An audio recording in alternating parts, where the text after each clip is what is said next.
নমস্কার বন্ধুরা, আপনাদের সবাইকে স্বাগত জানাই আমাদের চ্যানেল কথা ও কফিতে। আমরা এখানে বিশ্ব সাহিত্য, চলচ্চিত্র এবং নানাবিধ রোমাঞ্চকর বিষয়ে আলোচনা করে থাকি হাতে এক কাপ কফি নিয়ে। আজকে আমরা শুনব লেখক মানবেন্দ্র পালের অতি প্রাকৃতিক গল্প মরার খুলি ও মামা। আশা করি আমাদের প্রয়াস আপনাদের ভালো লাগবে। তাহলে শুরু করা যাক লেখক মানবেন্দ্র পালের মরার খুলি ও মামা।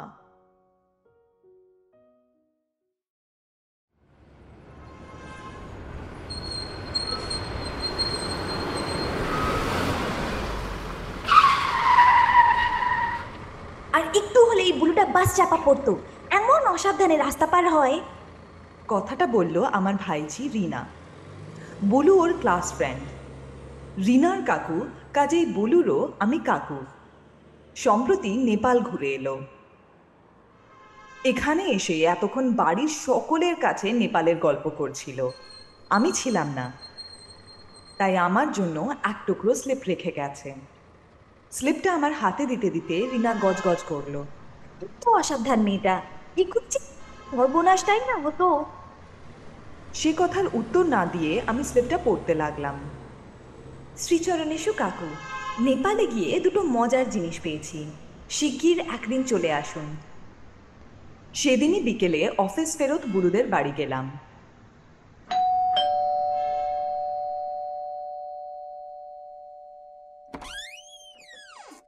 বাইরে ঘরেই ওকে পাওয়া গেল।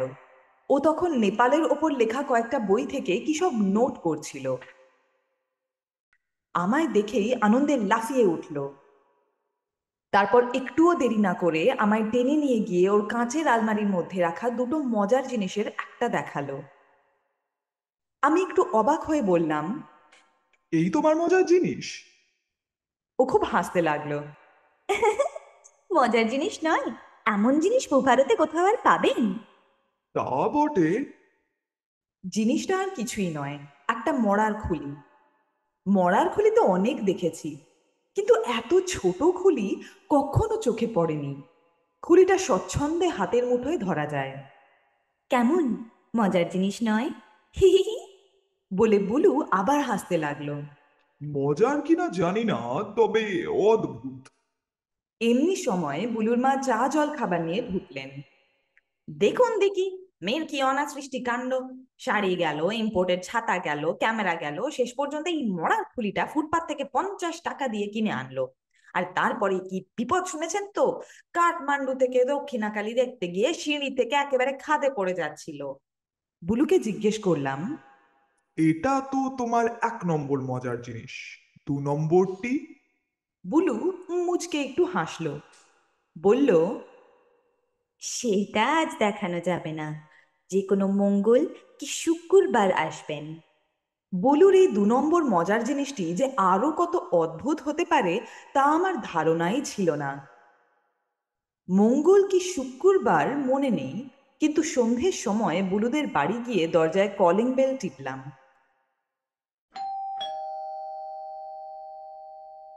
কিন্তু তখনই কেউ দরজা খুলে দিল না। এরকম বড় একটা হয় না। শেষে বার দিনেক বেল টেপার পর ওদের বাড়িতে যে বুড়ো মানুষটি কাজ করে সে দরজা খুলে দিল।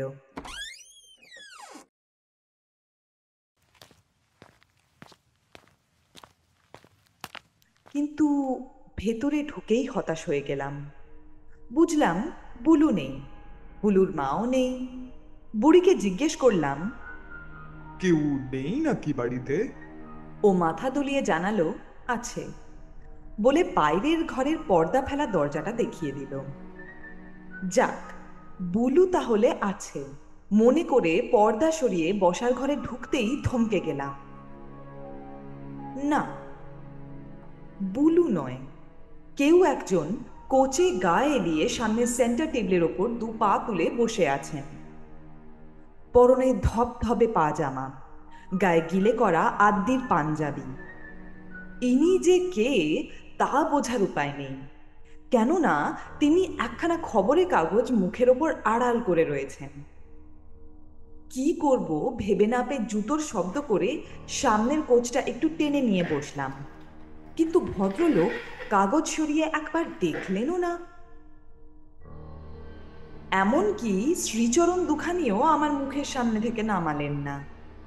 খুবই বিশ্রী লাগছিল।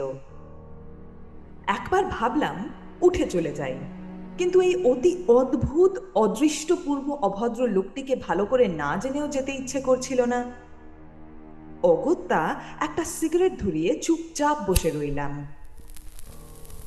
এমনি কতক্ষণ গেল, হঠাৎ চমকে উঠলাম। আরে ওটা কি? ভদ্রলোকের কোচের এক পাশে কোনো রকমে একটা ম্যাগাজিন চাপা দেওয়া সেই মরার খুলিটা না? ভালো করে দেখতে গিয়ে সেন্টার টেবিলটা নড়ে গেল, একটা বই পড়ে গেল। আর ঠিক তখনই, আহ কি সৌভাগ্য আমার, ভদ্রলোক কাগজখানি মুখের সামনে থেকে সরালেন। অমনি তার শ্রীচরণের মতো শ্রীমুখখানিও দেখতে পেলাম। ছোচলো মুখ, মাথাটা মুখের তুলনায় বড়, অনেকটা নারকেলের মতো। রুক্ষ চুলগুলো সেই মাথার উপর ফেপে ফুলে উঠেছে, কিন্তু সরু গোফজোড়ার ভারী বাহার। এও সহ্য করা যায়, কিন্তু এই রাত্রিরে কেউ যে কালো সানগ্লাস পরে থাকতে পারে তা যেন ভাবাই যায় না। যাই হোক, ভদ্রলোক উঠে দাঁড়ালেন। তার গলায় যে রুদ্রাক্ষের মালা ছিল এটা এতক্ষণ নজরেই আসেনি। তিনি উঠে দাঁড়ালেন। তারপর সামনে যে একজন ভদ্রলোক বসে আছেন সেদিকে লক্ষ্যমাত্র না করে ম্যাগাজিনের তলা থেকে খুলিটা নিয়ে বুলুর সেই আলমারিতে রেখে এলেন। যেন তিনি খুলিটা ভালো করে দেখতে নিয়েছিলেন আর দেখার পর রেখে দিলেন আর কি। বুলু কি আলমারিতে চাবি লাগিয়ে যায়নি, নাকি ওটা খোলাই থাকে জানি না। ভদ্রলোক আবার নিজের জায়গায় গিয়ে মুখের ওপর কাগজ আড়াল করে বসলেন। আর ধৈর্য ধরে রাখতে পারলাম না, জিজ্ঞেস করলাম। পুলু কখন আসবে বলতে পারেন? উত্তরে একটা গম্ভীর স্বর গলার মধ্যে ঘড় ঘড় করে উঠল। মিনিট 13-র মধ্যে। ও বাবা, ইনি যে আবার মিনিট সেকেন্ড ধরে কথা বলেন। 10 মিনিটও নয়, 15 মিনিটও নয়, একেবারে 13 মিনিট। জিজ্ঞেস করলাম, ওর সঙ্গে আপনার কি দেখা হয়েছে? না। দেখা হয়নি? বুলু কোথায় গেছে তাও বোধহয় জানেন না, অথচ তিনি বলতে পারেন 13 মিনিট পর আসবে। কত রকমের স্ক্রু ঢিলে মানুষই না আছে। একটু পরে উনিই আবার কথা বললেন। হ্যাঁ, আর 8 মিনিটের মধ্যে ওরা এসে পড়া উচিত, যদি কোনো অ্যাক্সিডেন্ট না হয়। অ্যাক্সিডেন্ট? হ্যাঁ, মানে দুর্ঘটনা। আমি অবাক হয়ে জিজ্ঞাসা করলাম। আপনি অ্যাক্সিডেন্টের ভয় পাচ্ছেন কেন? উনি তেমনই করে উত্তর দিলেন। অ্যাক্সিডেন্টকেও ভাগ্যের সঙ্গে জড়িয়ে এনেছে। কিছু বুঝতে না পারলেও রিনার সেদিনের কথা মনে পড়ে গেল। আমাদের বাড়ি থেকে ফেরার পথে নাকি বাস চাপা পড়ছিল।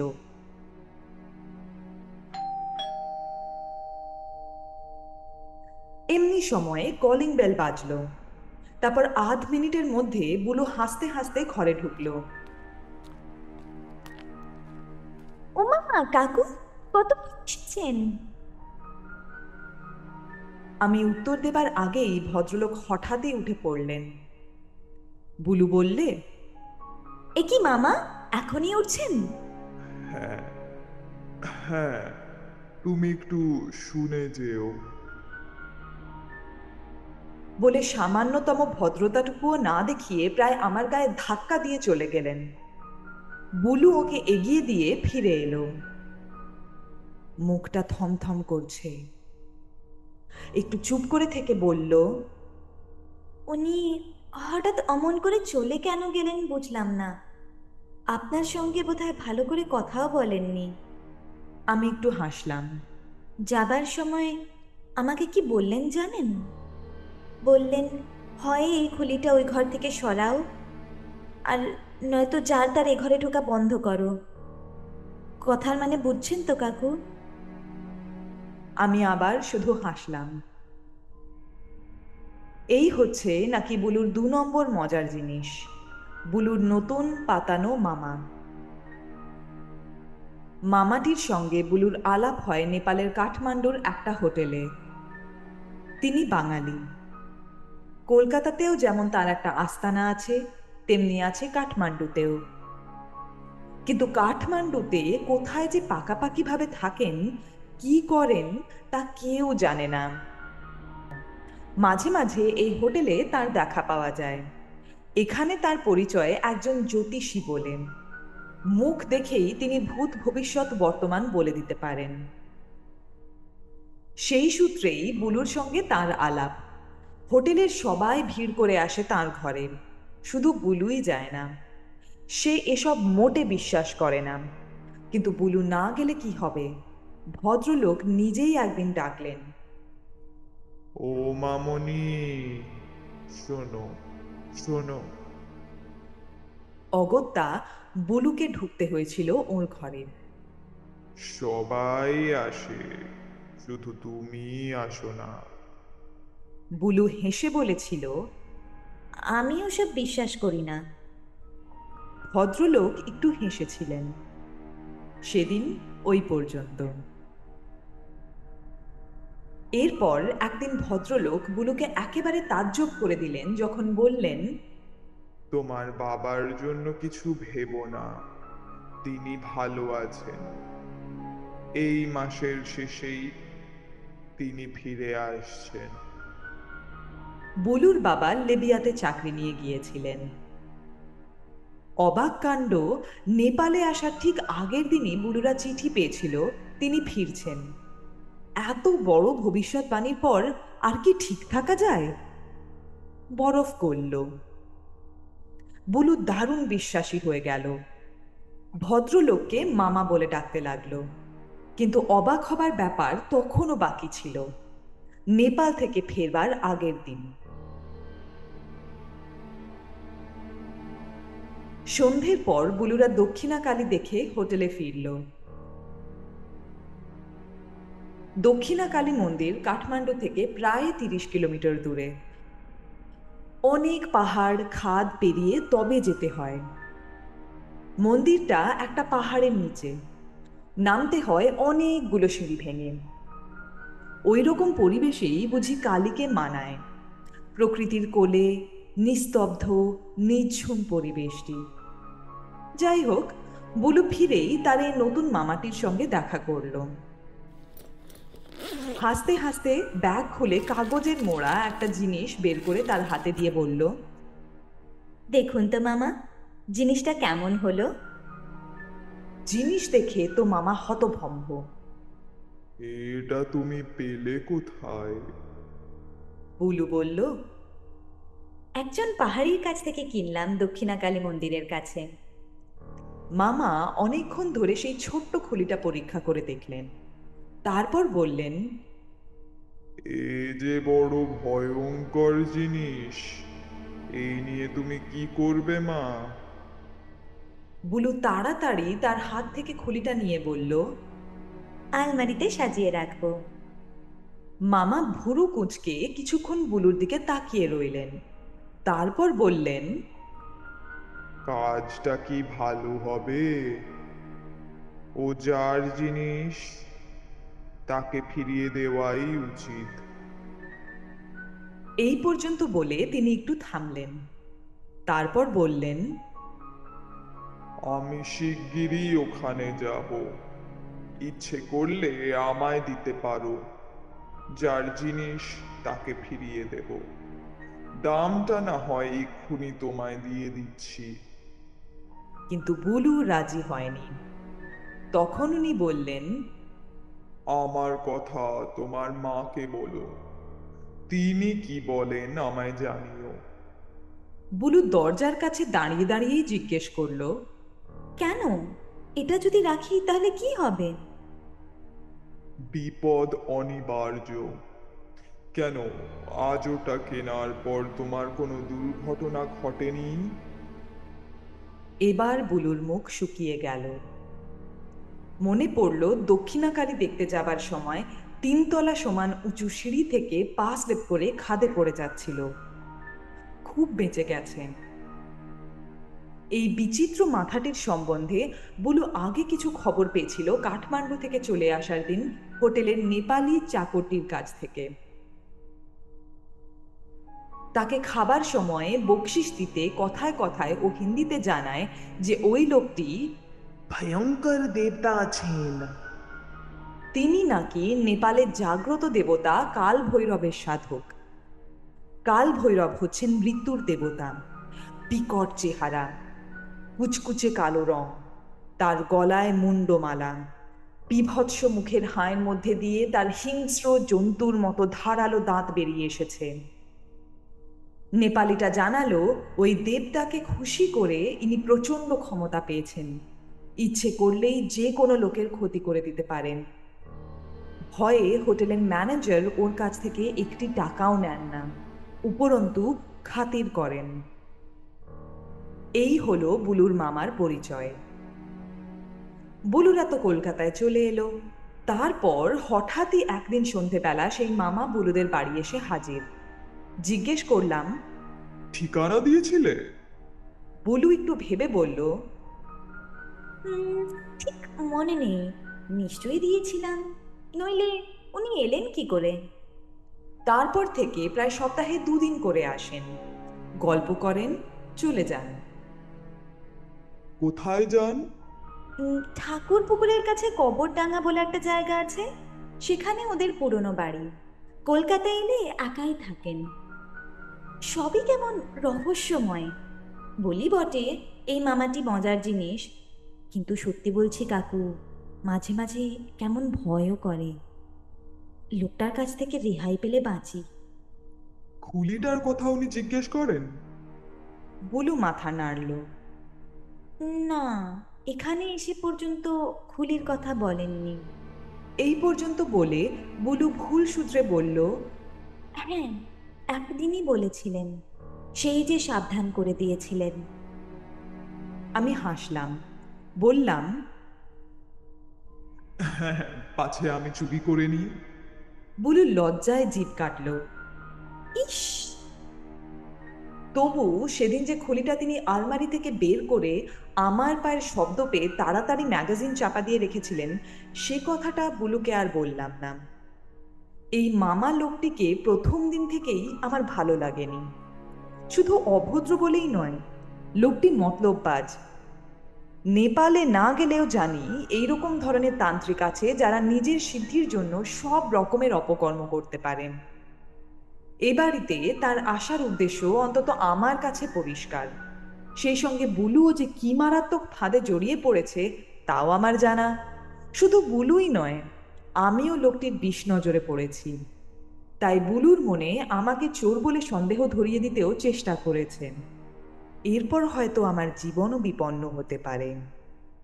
অপরাধ খুলি চুরি করার ওর চেষ্টা আমার কাছে ধরা পড়ে গেছে। সে যাই হোক, বুলুকে এখন ওই ভদ্রবেশী তান্ত্রিকের হাত থেকে বাঁচাতে হবে। কিন্তু কি করে? আমি যা ভাবছি তা যদি বুলুকে বলি তাহলে সে বিশ্বাস নাও করতে পারে, উল্টে আমার উপর ধারণা খারাপ হবে।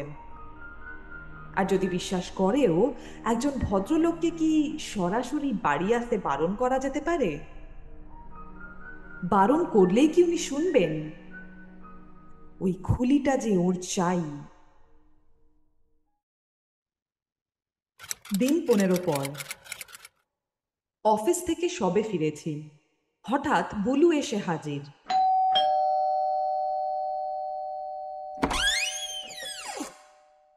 তার উদ্ভ্রান্ত ভাব দেখে চমকে উঠলাম। কি হয়েছে? আজ দুপুরে আমাদের বাড়িতে চোর এসেছিল, আমরা কেউ ছিলাম না। আর সেই সময় কেন, সেই বুড়ি কাজের লোকটি? বলছি বলছি দাঁড়ান, আগে একটু বসি। ইতিমধ্যে রিনার মাও এসে পড়েছেন। রিনা, একটু জল দে তো। রিনা তাড়াতাড়ি জল এনে দিল। জল খেয়ে রুমালে মুখ মুছে বুলু বলল, অন্যদিনের মতোই বুড়িটা দুপুরে ঘুমোচ্ছিল। আজ আবার দুপুরে এদিকে এক পশলা বৃষ্টিও হয়েছিল, কাজেই আরামেই ঘুমোচ্ছিল। কখন থেকে যে কলিং বেলটা বেজে যাচ্ছিল তা সে শুনতেই পায়নি। যখন শুনল, ধড়মড় করে উঠে গিয়ে দরজাটা খুলে দিল, কিন্তু কেউ কোথাও নেই। তখন বুড়ি আবার গিয়ে শুলো। তারপর একটু পরে আবার বেল বাজলো। বুড়ি আবার উঠে দরজা খুলল, কিন্তু এবারও কাউকে দেখতে পেল না। এমনি করে 3 বার। বুড়ি বুঝলো এ নিশ্চয়ই কোনো দুষ্টু ছেলের কাজ। তাই 4বারের বার বুড়ি রেগে গিয়ে রাস্তায় নেমে দুষ্টু ছেলে ধরবার জন্য এদিক ওদিক খুঁজতে লাগলো, কিন্তু কারোর টিকিটুকুও দেখতে পেল না। তখন ফিরে এসে দরজা বন্ধ করে আবার শুয়ে পড়ল। এই পর্যন্ত বলে বুলু থামল। কিন্তু চোর এসেছিল কি করে বুঝলে? দুষ্টু ছেলের কাজও তো হতে পারে। তা হতে পারে, তবু বুলু কি ভাবতে লাগলো। তারপর যেন আপন মনেই বলল, আমার কেমন ভালো ঠেকছে না। চোর এসেছিল বলেই আমার সন্দেহ, তাছাড়া। বললাম, থামলে কেন? না, তেমন কিছু নয়। তবু বলছি, বিকেলে বাড়ি ফিরে এসে দেখি চৌকাঠে জুতোর কাদা। আমি চমকে উঠলাম। সে ভাব গোপন করে বললাম, কাদা আগে ছিল না? বুলু মনে করার চেষ্টা করে বলল, তাহলে নিশ্চয়ই আমার চোখে পড়তো। তাছাড়া কাদা আসবে কোত্থেকে? বৃষ্টি তো হলো দুপুরে। রাইট। বলে বুলুর পিঠ চাপড়ালাম। যাই হোক, কিছু চুরি যায়নি তো? না, এটুকুনি রেহাই। ঠিক জানো তো কিছু চুরি যায়নি? বুলু হেসে বলল, ঘরে ঢুকে এক নজর দেখে কিছু চুরি গেছে বলে তো মনে হলো না। চলো এখন তোমার বাড়ি যাব। বলে তখনই গায়ে হাওয়াই শার্টটা চড়িয়ে বুলুকে নিয়ে বেরিয়ে পড়লাম।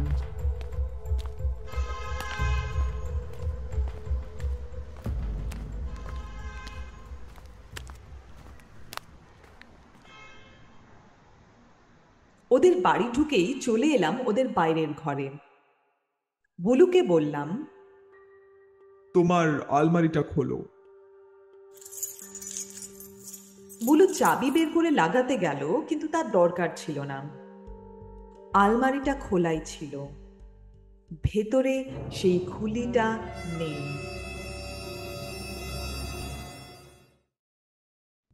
সেই অবস্থাতেই বেরিয়ে পড়লাম। বুলু ব্যাকুল হয়ে পিছু ডাকলো। কোথায় যাচ্ছেন? বললাম, কবরডাঙ্গায় তোমার ওই ভণ্ড মামার আস্তানায়। ও প্রায় কেঁদে উঠল। না না, এই সন্ধ্যাবেলা যাবেন না, সন্ধ্যাবেলা যাবেন না কাকু। কিন্তু আমার তখন জেদ, ওটা উদ্ধার করে লোকটাকে পুলিশে দিতেই হবে। ঠাকুর পুকুরের এদিকটায় কখনো আসেনি। দুধারে মাঠ, কোথাও বা রীতিমতো জঙ্গল। কবরডাঙ্গা, জায়গাটা রীতিমতো গ্রাম। তবু রাস্তাটা পিচ ঢালা, বাস চলে, মাঝে মাঝে লরিও যায়। এখানে পুরনো বাড়ি কি আছে জিজ্ঞেস করতেই একটা লোক মাঠের ওপর বিরাট দোতলা ভাঙা বাড়িটা দেখিয়ে দিয়ে বলল, ভূতের বাড়ি তো? হ্যাঁ। বলে মাঠে নেমে পড়লাম। লোকটা অবাক হয়ে তাকিয়ে রইল। তখন সন্ধে হয়ে গেছে। দূর থেকে বাড়িটা দেখে মনে হচ্ছিল প্রেতপুরী। ইট খসে পড়েছে, আলসের মধ্যে দিয়ে উঠেছে অশ্বত্থের চারা। ঢুকে পড়লাম সেই বাড়িতে। অন্ধকার, চারদিক থমথম করছে। তারই মধ্যে হঠাৎ মনে হলো যেন দুটো জলজলে চোখ। থমকে গেলাম। না, একটা কুকুর। কুকুরটা আমায় দেখে পালালো।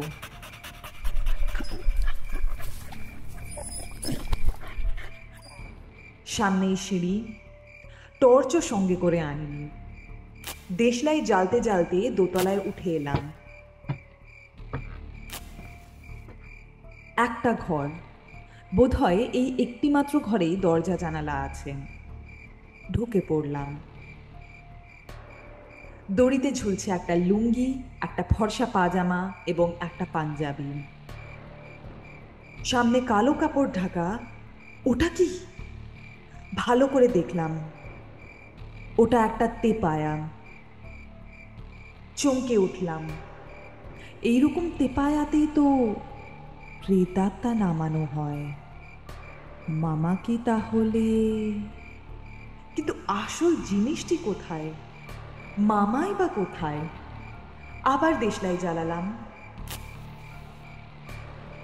লক্ষ্য পড়ল কুলুঙ্গিতে, একটি তামার পাত্রে সেই ছোট্ট মরার খুলিটি। আমি মরিয়া হয়ে খুলিটা তুলে নিয়ে পকেটে পুরলাম, তারপর এক ছুটে নিচে।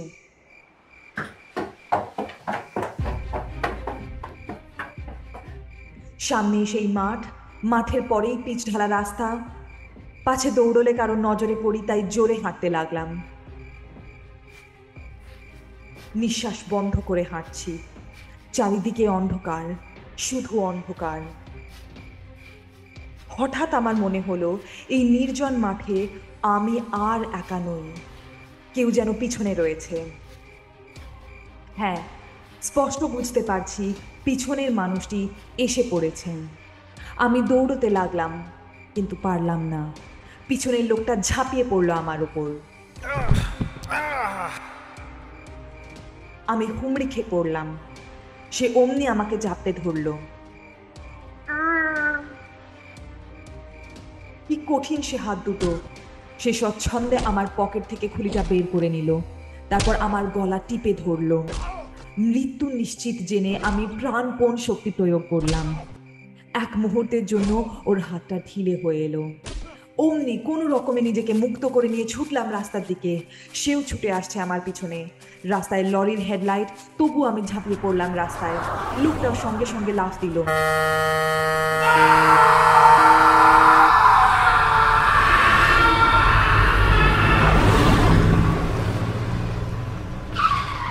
লরিটা দুরন্ত গতিতে বেরিয়ে গেল। ভালো করে তাকিয়ে দেখলাম, না, আমি বেঁচে আছি, কিন্তু রাস্তার উপর হুমড়ি খেয়ে পড়ে আছে ওটা কি? কিন্তু সেদিকে তখন মন দেবার মতো অবস্থা ছিল না আমার।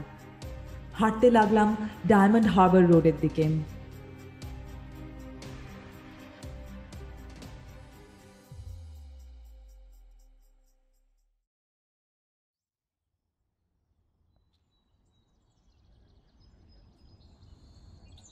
পরের দিন সকালে বুলুদের বাড়িতে চা খেতে খেতে সমস্ত ঘটনাটা বললাম।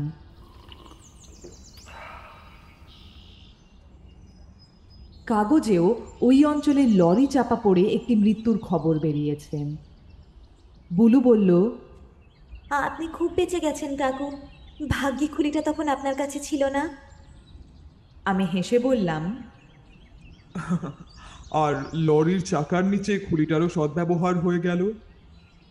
বুলু একটু হাসল, তারপর বলল, কিন্তু আশ্চর্য এই যে লোকটার যে বর্ণনা কাগজে দেওয়া রয়েছে তার সঙ্গে মামার চেহারা মেলে না।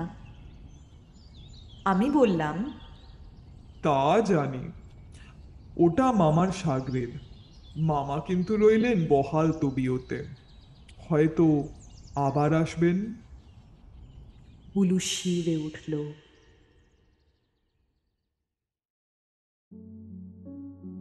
শেষ হলো লেখক মানবেন্দ্র পালের অতি প্রাকৃতিক গল্প মরার খুলি ও মামা। আগামী কিছুদিনের মধ্যে আমরা ফিরে আসব আরেকটি গল্প নিয়ে।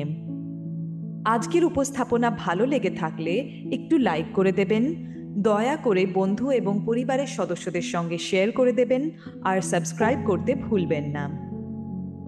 আগামী সপ্তাহে আমরা ফিরে আসব এক হাতে কফি নিয়ে আরেকটি চর্চার বিষয়বস্তু নিয়ে। ভালো থাকবেন।